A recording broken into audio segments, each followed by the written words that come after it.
Mga master, isang opisina ang nakatanggap ng kanilang special allotment release order ngayong araw para sa PBB 2022.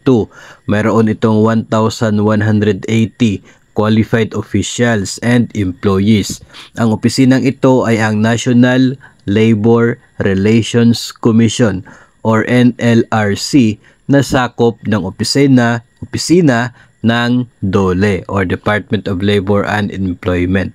So sila lang yung merong saro today para sa PBB 2022. So congrats po sa mga empleyado ng NLRC. Kayo po ay eligible and nasa process na po yung pagtanggap ninyo ng inyo pong PBB kasi ongoing na yung pag-release ng pondo.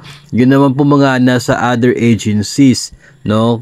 Tayo po ay sabay-sabay lamang na maghihintay at mag-aabang sa susunod na updates, susunod na releases ng DBM.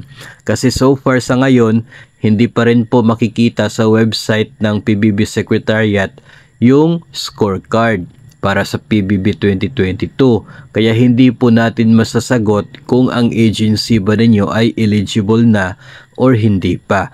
Pwede kasi na eligible na at nabigyan na kayo ng sulat ng PBB Secretariat, hindi lamang po natin alam.